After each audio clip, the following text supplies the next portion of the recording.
নমস্কার বন্ধুরা, কেমন আছেন? নিশ্চয়ই ভালো আছেন। বাঙালি অনুপের নতুন ভিডিও নিয়ে আপনাদের সামনে হাজির হয়েছি আমি অনুপ। আজও কিন্তু কৃষ্ণনগর রাজবাড়ির রানিমা অমৃতা রায় তিনি প্রচারে বেরিয়েছিলেন।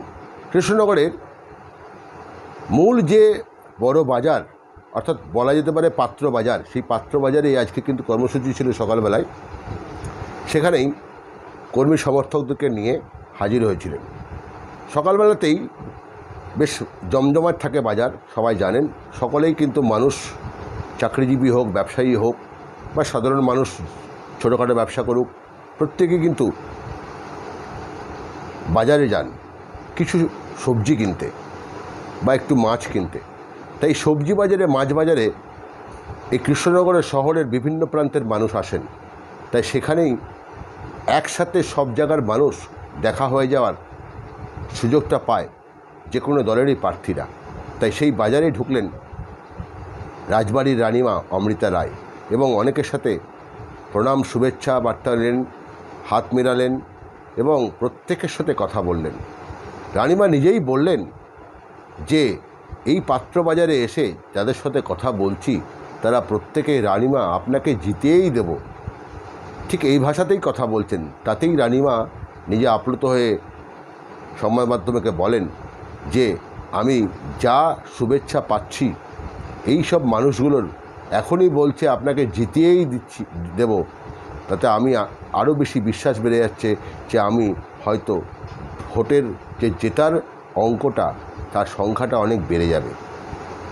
তবে ভোটের ফলাফল কি হবে তার জন্যও কিন্তু অবশ্যই আপনাদের 4 জুন অপেক্ষা করতে হবে। সেদিন ভোট গণনা, কার ভাগ্য এখানে নির্ধারিত হবে। মানুষ কাকে ভোট দেবে, সে বিজেপি ক্যান্ডিডেট হোক বা সিপিএমের ক্যান্ডিডেট হোক বা তৃণমূলের ক্যান্ডিডেট, কে জিতবে সেটা কিন্তু সেদিনই পরিষ্কার হওয়া যাবে। কৃষ্ণনগর পাত্রবাজার এলাকায় প্রচুর মানুষ কিন্তু তাকে সাধুবাদ জানালেন। অনেকেই বলছেন যে রানিমা আপনি দাঁড়িয়েছেন, আমরা খুশি হয়েছি।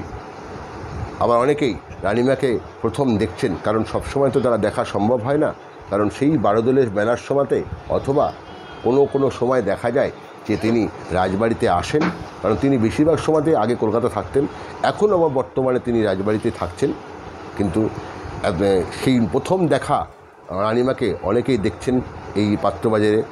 তাই রানিমাকে দেখে অনেকে প্রণাম শুভেচ্ছাও জানাচ্ছেন। পাশাপাশি তিনিরা আবার অনেকেই বলছেন যে রানিমা আপনি ভোটে দাঁড়িয়েছেন, অবশ্যই আপনাকে জেতাবই। তবে এটা সামনাসামনি হয়তো দেখা হলে কি ভরসা দিচ্ছেন না ভোট বাক্সে এর সঠিক ফলটা পড়বে, তার অপেক্ষা থাকতে হবে 4 জুন পর্যন্ত। রানিমা এই বাজার ঘুরলেন, কৃষ্ণনগরের শহরের পাত্র বাজার। এবার কৃষ্ণনগরে আরও বাজার রয়েছে, গোয়ারি বাজার রয়েছে, আমিন বাজার রয়েছে, নতুন বাজার রয়েছে, সেসব বাজারগুলোতেও ঘুরবেন, সহ বিভিন্ন ওয়ার্ডে ঘুরবেন। এই প্রত্যেক দিনের কিন্তু তিনি অনুষ্ঠান কর্মসূচি, দেখুন একজন সিস্টারের সাথে হ্যান্ডশেক করলেন এবং দেখুন অনেকে ছবিও তুলছেন। হ্যাঁ, কারণ ছবি মোবাইল বন্দি করে রাখছেন, অনেকে কিন্তু রানিমাকে প্রথম দেখছেন।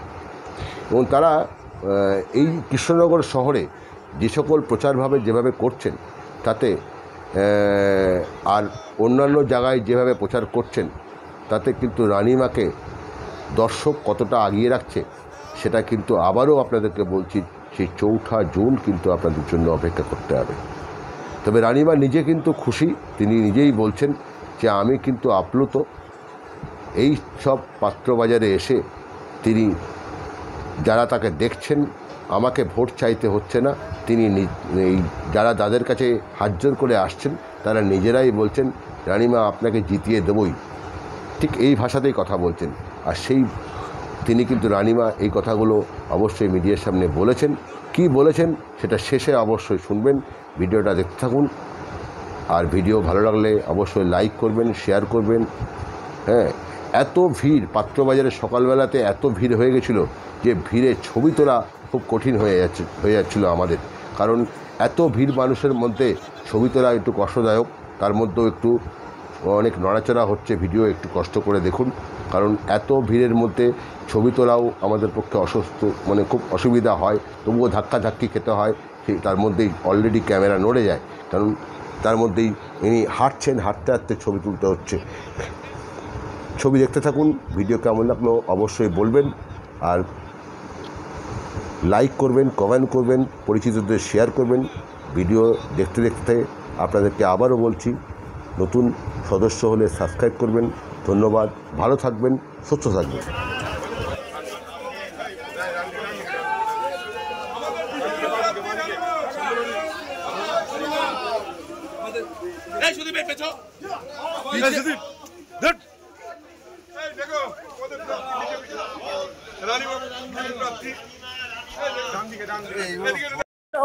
সবাই এত আন্তরিকভাবে আমায় গ্রহণ করলেন যে মানে আমার তো মানে মনে হলো যে আমি অলরেডি মানে ভোটে দাঁড়িয়ে জিতেও গেছি।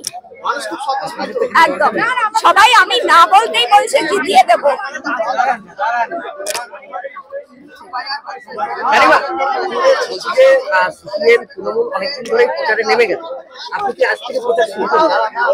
করছি কদিন ধরে, তবে বাজারটা না কালকেও বাজারে কেমন সাড়া পাচ্ছে? আমি তো very positive, very very positive. মানে কি সবাই স্বতঃস্ফূর্ত ভাবে আমায় আশীর্বাদ করেছে। যদি জিতে আসে প্রথম কাজ কি হবে কৃষ্ণ নদীয়াতে? আমি তো বলছি, বারবারই বলছি যে আমাকে প্রধানমন্ত্রী 100 দিনের কাজ ঠিক করে রাখতে বলেছেন। তো সেখানে কথা হচ্ছে আমার মাথায় কিছু কিছু আছে, সেটা আরো ভালো করে প্ল্যানিং করতে হবে। যেরকম আমি কয়েকটা বলছি, বেলেডাঙ্গার ওভারব্রিজ যেটা, সেখানে প্রচন্ড মানে একটা কেওটিক সিচুয়েশন হয়। তো সেটা যদি ফ্লাইওভারটা না হয় তাহলে কিন্তু মানে ওই জায়গাটা পার হওয়া ভীষণ মুশকিল। আমি বেলেডাঙ্গার কথাটা বলছি। তাছাড়া জলঙ্গি, অঞ্জনা, সেটা একটা সংস্কার করা, সেগুলো করব। এছাড়া ধরুন যেগুলো আটকে আছে কাজগুলো হয়নি, সেটা আমার ভীষণ ইচ্ছে আছে জিনিসটা প্রকল্পটা নিয়ে যাওয়া। এবং সবকা সাথ সবকা বিকাশ, যেটা সংখ্যালঘু ভাইদের জন্যও আছে, সেগুলো আমি ডেফিনেটলি দেখবো। এগুলো কিন্তু স্প্রেড করা হয় ভাগ করার জন্য, আসলে কিন্তু সেটা নয়। কারণ আমি ইফতার এতে গিয়েছিলাম, ইফতারের যেটা মানে কি বলে অনুষ্ঠানে গিয়েছিলাম, তারাও কিন্তু একমত এগুলো মানে পলিটিক্যাল ভাগ, যে নাকি ওরা ওদের মানে কিছু হচ্ছে না, ওদের ছাড়া হচ্ছে, ওদের নিয়ে করা হচ্ছে না, ওদের দেশ থেকে তাড়িয়ে দেওয়া হবে, এগুলো কিন্তু এইরকম। সেটা তো করবো, সেটা আমার খুব ইচ্ছা, সেটা আমার ভীষণ ইচ্ছে আছে করার। Karimpur, Krishnanagar rail line. এর আগে যতবার ভোট এসছে ততবারই যেই দাঁড়িয়েছে সেটা বলেছে, আজ অব্দি কিন্তু কোনো কিছুই সেইভাবে হয়নি। আপনি আসলে পরে কতটা কি করবেন? না ওটা আমি ডেফিনেটলি মানে আমার মাথায় ভীষণ ভাবে রয়েছে, সেটা আমি করব। কারণ ওটা নিয়ে খুব সমস্যা হচ্ছে, যানজট হচ্ছে, আমি জানি সেটা। আপনি অঞ্জনার কথা বললেন, কৃষ্ণনগরের অঞ্জনার নদী ছিল যেটা, সেটা তো এখন ড্রেনে পরিণত হয়েছে। আমি তো তাই বললাম। সেটা কি যারা দখল করে গেছে সেটা কি করার ব্যবস্থা করবে? আমি তো সেটাই চাইছি যে একটু বৃষ্টি হলেই তো কৃষ্ণনগরে জল জমে যাচ্ছে, সেটা না করলে তো কৃষ্ণনগরের উন্নয়ন প্রথম জিনিসটাই ওইটা। সেটা তো না হবে না, ওটা না করলে হবে। বিজেপি সুপ্রিম তিনটে পার্টি, আপনি প্রতিদ্বন্দ্বী কাকে ভাবছেন? আমি কাউকেই ভাবছি না। আমি একটা পথে এগোচ্ছি, দুর্নীতি সরাতে এগোচ্ছি, আলোয় যেতে চাইছি। এখানে আমার প্রতিদ্বন্দ্বী আমি কি করে কাকে ভাববো সেটা তো না। আমার তো মানে এটা একটা লড়াই সমাজের জন্য এবং মানুষের জন্য। আমার তো অন্য কিছু ভাবার দরকার